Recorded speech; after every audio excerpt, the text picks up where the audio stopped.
નમસ્કાર વિદ્યાર્થી મિત્રો.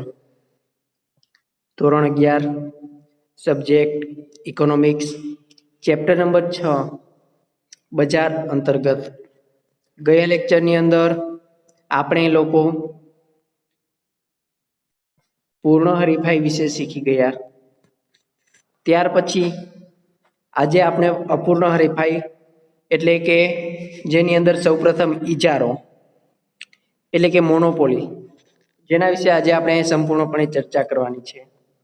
વિદ્યાર્થી મિત્રો ખાસ ધ્યાનમાં રાખજો, પૂર્ણ હરીફાઈ વાળું બજાર છે એ આપણે જોયું તો વાસ્તવિક જીવનની અંદર છે તે ક્યાંય જોવા મળતું નથી.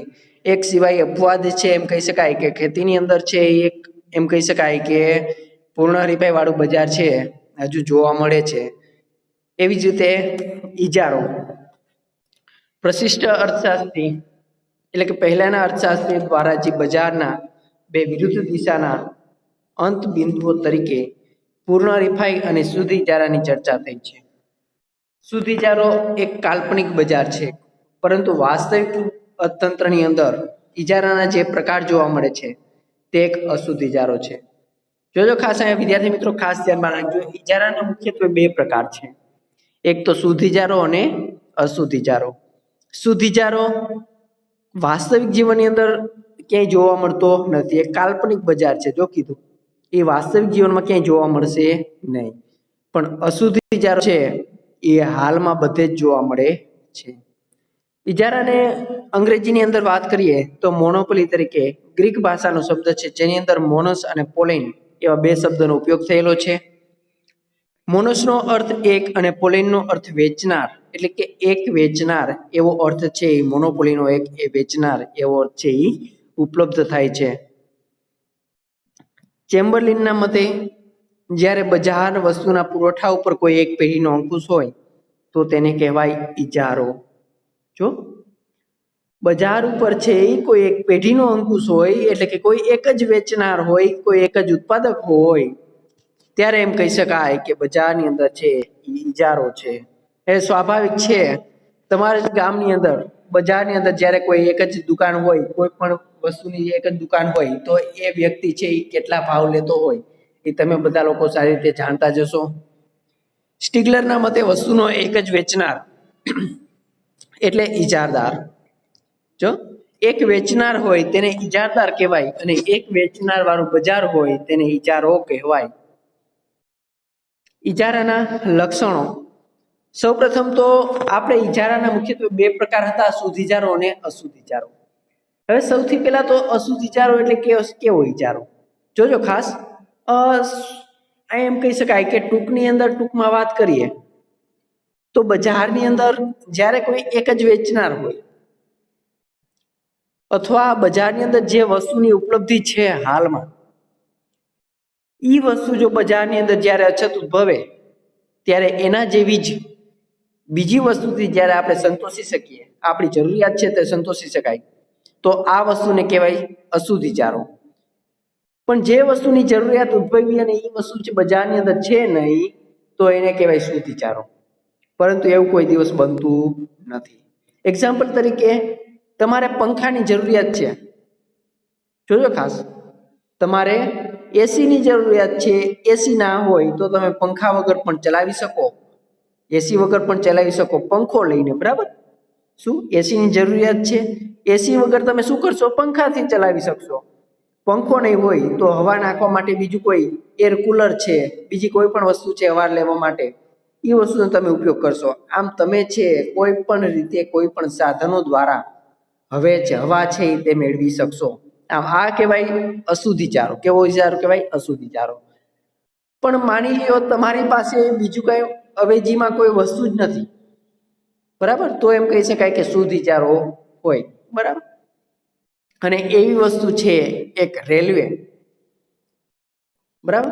રેલવે છે એ પણ હાલ નાવ તો તમે જોઈ શકો છો. રેલવેની અંદર જો તમને ટિકિટ ના મળે તો તમે બસ છે, ટ્રક છે, બરાબર, હવાઈ જહાજ છે, આ દરેક વસ્તુની અંદર તમે અવર જવર કરી શકો છો. પણ જ્યારે એના જેવી જ બીજી વસ્તુ જ્યારે ન હોય તો એમ કહી શકાય, અથવા તમારે જરૂરિયાત છે એ સંતોષી ન શકો અને તમારે એના વગર રહેવું પડે, તો એમ કહી શકાય એ છે શુદ્ધ ઇજારો છે. અને આવી વસ્તુ બજારમાં ક્યાંય છે નહીં. ઇજારાના લક્ષણોની અંદર એક જ ઉત્પાદક અને વેચનાર અથવા અસંખ્ય ખરીદનાર. બરાબર, આની અંદર કાંઈ નથી. પૂર્ણ હરીફાઈ વાળું બજાર આવડી જાય તો આ વસ્તુ છે એ સ્પીડમાં આવડી જશે. આપણે થોડોક સ્પીડમાં જશું, ખાસ ધ્યાનમાં રાખજો. અસંખ્ય ખરીદનાર અને એક જ વેચનાર. જોજો ખાસ, ઇજારાવાળા બજારની અંદર વસ્તુનો ઉત્પાદક છે એ એક જ હોય, તે સંપૂર્ણપણે પુરવઠા ઉપર કાબુ ધરાવતો હોય તેને ઇજારદાર તરીકે ઓળખવામાં આવે છે. તેની અંદર હરીફાઈનું તત્વ જોવા મળતું નથી, તેમજ વસ્તુની કિંમત ઉપર છે એ સંપૂર્ણપણે કાબુ ધરાવે છે. તેને પ્રાઇસ મેકર તરીકે ઓળખવામાં આવે છે. એટલે વસ્તુની કિંમત છે એ પોતે નક્કી કરે. જો પૂર્ણ હરીફાઈની અંદર જે હતું તેનાથી તદ્દન વિરુદ્ધ, ત્યાં વસ્તુની કિંમત માંગ અને પુરવઠા દ્વારા નક્કી થતી હતી. અહીંયા વસ્તુની કિંમત કેના દ્વારા? તો કે વ્યક્તિ ખુદ, એટલે કે ઉત્પાદક કે વેચનાર ખુદ નક્કી કરે છે. આમ બજારની અંદર ખરીદનાર છે એ કેવા હોય? અસંખ્ય હોય. ખરીદનારનું અસ્તિત્વ છે એ ખૂબ જ નાનું હોય. તો આ છે એ વસ્તુની કિંમત ઉપર છે એ અસર પાડી શકતા નથી. જો ખરીદનારા છે એ વસ્તુની કિંમત ઉપર અસર પાડી શકે નહીં, અને પણ કોણ પાડી શકે અસર? તો કે અહીંયા વસ્તુની વેચનાર છે એ વસ્તુની કિંમત ઉપર છે એ અસર પાડી શકશે. બરાબર. ત્યાર પછી નજીકની અવેજી વસ્તુનો અભાવ. શુદ્ધ ઇજારાની લાક્ષણિકતા મુજબ જો નજીકની અવેજી વસ્તુનો શું હોય? અભાવ. કોઈ પણ પ્રકારની અવેજી એટલે કે સમાનતા ધરાવતી વસ્તુ છે બજારની અંદર ઉપલબ્ધ હોતી નથી. શુદ્ધ ઇજારો એટલે કાલ્પનિક હોય, તેનું અસ્તિત્વ જણાતું નથી. જોજો, અશુદ્ધ ઇજારો જોવા મળે છે, હાલમાં બધે અશુદ્ધ ઇજારો જોવા મળે.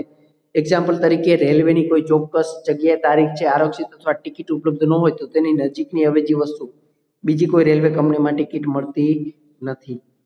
જો તમે આજે કોઈ એક રેલવેની અંદર ટિકિટ છે એ તમે ઉપલબ્ધ લઈ લીધી, ટિકિટ લઈ લીધી, હવે તમે બીજી કોઈ કંપનીની અંદર રેલવેની અંદર છે એ તમે ટિકિટ છે એ ઉપલબ્ધ કરી શકશો નહીં. બરાબર, કારણ કે રેલવે છે એ એક ગવર્મેન્ટ દ્વારા ચાલતી એક જ એક એવું વસ્તુ છે કે જે ગવર્મેન્ટ દ્વારા ચાલે. કોઈ બીજું પ્રાઇવેટ સેક્ટર છે એ રેલવેનું છે ચલાવી શકાતી નથી. બરાબર, તો આ એક ઇજારો કહેવાય. શું કહેવાય? ઇજારો કહેવાય. કારણ કે એવી કોઈ કંપનીનું છે એ અસ્તિત્વ છે, પરંતુ ચોક્કસ સમયે તારીખે મુસાફરી કરવી ફરજિયાત હોય તો વિમાની સેવા છે, અન્ય વાહન વ્યવહાર, બરાબર, બસ હોય, સ્કૂટર હોય, ટ્રક હોય, રિક્ષા હોય, આ દરેકથી તમે છે સેવાનો ઉપયોગ કરી શકો છો. ત્યાર પછી નવી પેઢી ઉપર શું હોય? અહીંયા અંકુશ હોય. વાં છે નવી પેઢી ઉપર અંકુશ નહોતો. નવી પેઢી છે એ સરળતાથી આવી જવી શકતી હતી. આ નવી પેઢી ઉપર અંકુશ હોય એટલે કે ઇજારાનો અર્થ એટલે એક જ વેચનાર. હવે અહીંયા આ ઇજારો તોડવો છે એ કેવો હોય? શક્ય હોય, તેમ છતાં સરળ પ્રક્રિયા ન હોય. ઇજારદાર છે લાંબા સમય સુધી છે એ ટકાવી શકે છે, તેમજ કોઈ હરીફની અંદર છે બજારની અંદર કિંમત કાબુ ધરાવે છે અને સામાન્ય નફો પ્રાપ્ત કરે છે. જો અહીંયા એક જ વેચનાર હોય તો ગમે તેટલી કિંમત લે, ગમે એટલા ભાવ દ્વારા ગમે એટલો નફો છે એ અસામાન્ય નફો છે એ પ્રાપ્ત કરે છે. આમ ઇજારાદાર બજારની અંદર અસામાન્ય નફાની સ્થિતિ હોવા છતાં અસામાન્ય નફાથી કારસાઈને બીજી કોઈ પેઢી છે એ પ્રવેશી શકતી નથી. જો શું થશે? એક્ઝામ્પલ તરીકે આજે બજારની અંદર તમે ઇજારો ધરાવો છો, હવે બીજી કોઈ વ્યક્તિ છે, બીજી કોઈ પેઢી છે, બી નામની પેઢી છે એ આવી અસામાન્ય નફાથી આકર્ષાઈને શું આવશે? બજારની અંદર આવશે. હવે શું થશે? તો તમે તો અત્યાર સુધી કમાઈ લીધું, હવે તમે છે અચાનક રૂપિયા છે 10 વાળી વસ્તુની કિંમત છે કદાચ 10 કરી નાખો તો ઓલા વ્યક્તિને પોસાય? તો કે ના. બરાબર, કારણ નવી પેઢી છે, નવી પેઢી હોય તો એને જેટલી કિંમતે વસ્તુનું ઉત્પાદન થતું એ જ વસ્તુ કિંમત છે વસ્તુ વેચવી છે એ એને શક્ય નથી. બરાબર, પણ આ લોકોને પોસાય, જૂની પેઢી છે એને પોસાય, કારણ કે એને અત્યાર સુધી ખૂબ જ નફો કમાવાનો હોય. એટલે આવી વસ્તુથી છે એ નવી પેઢી ઉપર શું હોય છે? અહીંયા અંકુશ હોય છે. નવી પેઢી છે અહીંયા પ્રવેશ કરી શકતી નથી. ત્યાર પછી કિંમત ઉપર, વેચાણ ઉપર કોનો કાબુ હોય? વસ્તુ વેચનારનો. બરાબર, એક ઉત્પાદકનો છે એ કિંમત ઉપર કાબુ હોય છે. જોજો ખાસ, બજારની અંદર વસ્તુનું ઓછું વેચાણ સ્વીકારવું પડે તો પણ વસ્તુનું વેચાણ વધારવા માટે ઈચ્છતો હોય તો તેણે વસ્તુની કિંમત નીચી સ્વીકારવી પડે છે. આમ ઇજારદાર છે કિંમત અને વેચાણ રૂપી બંને ખોળા ઉપર એક સાથે આરૂઢ થઈ શકતો નથી. પરિણામ સ્વરૂપે ઊંચી કિંમત લઈ અને વધુ વેચાણ કરવું છે ઇજારદાર માટે યોગ્ય શક્ય હોતું નથી. જો શું કરશે? ઇજારદાર છે નવો કોઈ બીજો વ્યક્તિ આવશે, એનો વેચાણ ઉપર છે કિંમત ઉપર તો સંપૂર્ણ કાબુ હોય, સાથે સાથે વેચાણ ઉપર પણ એને સહી સંપૂર્ણપણે કાબુ હોય છે. હવે સ્વાભાવિક છે અસામાન્ય નફો તો હોય જ, બરાબર.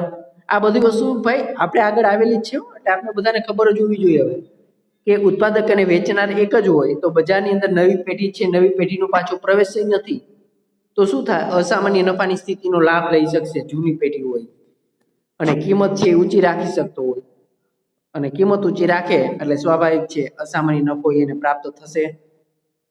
ત્યાર પછી કિંમત વચ્ચે ભેદભાવ, જો સૌથી મહત્વની વસ્તુ, ઇજારાવાળા બજારની અંદર ઉત્પાદક કે વેચનાર છે કિંમત નક્કી કરતી હોવાથી હરીફાઈનું તત્વ જોવા મળતું નથી, અને ઘણી વખત છે ઇજારદાર વ્યક્તિ આ તકનો લાભ લે અને જુદી જુદી કિંમત વસૂલી શકે છે. જો એ નામના વ્યક્તિ પાસેથી 10 રૂપિયા લીધા તો બી નામના વ્યક્તિ પાસેથી 20 રૂપિયા પણ લઈ શકે છે. બરાબર. છતાં પણ એમ કહી શકાય ગ્રાહક છે એ અહીંયા કાંઈ નહીં કરી શકે, કારણ અહીંયા ઇજારાદારનો છે આખે આખો એમ કહી શકાય કે એના ઉપર પ્રતિબંધ હોય છે. ઇજારદાર છે એના ઉપર આખે આખો એમ કહી શકાય કે હાવી હોય છે. પરિણામ સ્વરૂપે તે અલગ અલગ પ્રકારે છે અલગ અલગ વસ્તુને લઈ કિંમત લઈ શકે છે. એક્ઝામ્પલ તરીકે દફતર, ડાક્ટર, ડોક્ટર હોય. બરાબર. સ્વાભાવિક છે તમને તો કાંઈ ખબર નથી, ઘણા પાસેથી 70 રૂપિયા લઈએ તાવના, બીજાને તાવ આવ્યો હોય તો ઘણા પાસેથી 80 લઈએ, છતાં પણ તમે કાંઈ નહીં બોલી શકો. સ્વાભાવિક છે આપણને એની અંદર કાંઈ ખબર પડતી નથી. બરાબર. ત્યાર પછી પેઢીએ જ ઉદ્યોગ. પેઢીએ જ ઉદ્યોગ શું કામ હોય? બસ સમજવાનું ખાલી એટલું જ છે. પેઢીએ જ ઉદ્યોગ એટલા માટે કારણ કે પેઢી કેને કહેવાય અને ઉદ્યોગ કેને કહેવાય? સૌથી પહેલા તો એ વસ્તુ. બરાબર. પેઢી એટલે ઉત્પાદન કરતું એક સ્વતંત્ર એકમ. જોજો ખાસ, પેઢી એટલે શું? તો કે ઉત્પાદન કરતું એક સ્વતંત્ર એકમ. પેઢી એટલે એક વ્યક્તિ દ્વારા શરૂ કરવામાં આવે, જ્યારે ઉદ્યોગ છે એ પેઢીઓનો સમૂહ હોય. જુદી જુદી પેઢીઓ છે એ ભેગી થાય ત્યારે એક ઉદ્યોગ બને. જ્યારે પેઢી એટલે કે એક જ પેઢી જેની અંદર એક જ ઉત્પાદક વેચનાર હોય. બરાબર. તો આ બે છે, આની અંદર આટલો તફાવત છે જોજો ખાસ. પરંતુ ઇજારાવાળા બજારની અંદર ઉત્પાદક વેચનાર છે એ એક જ હોવાથી તે વાસ્તવની અંદર શું છે? પેઢી છે. બરાબર. ઇજારા બજાર. હવે અહીંયા તમે ઉદ્યોગ શરૂ કર્યો તો પણ એની અંદર ઘણી બધી પેઢીઓ છે, પણ શું છે તો કે ઇજારદાર છે એ એક જ ઉદ્યોગ હોય તો પેઢી એ જ ઉદ્યોગ થઈ જાય. અહીંયા થઈ જાય કે નહીં? બરાબર. આમ ઉદ્યોગની અંદર પેઢીનો સમૂહ પણ આ એક પેઢીથી જ થાય છે, અને માટે ઇજારાવાળા બજારની અંદર પેઢી જ ઉદ્યોગ છે એમ કહી શકાય છે. બરાબર. એક્ઝામની અંદર પણ ઘણી વખત 2 વાક્યની 2 માર્ક્સની અંદર તમને પૂછે પેઢી જ ઉદ્યોગ છે એવું સમજાવો, તો તમારે આ વસ્તુ સમજાવવી પડે. બરાબર. ખૂબ જ સરસ. ત્યાર પછી ઇજારાયુક્ત હરીફાઈ છે એ આપણે આવતા લેક્ચરની અંદર જોશું. આભાર.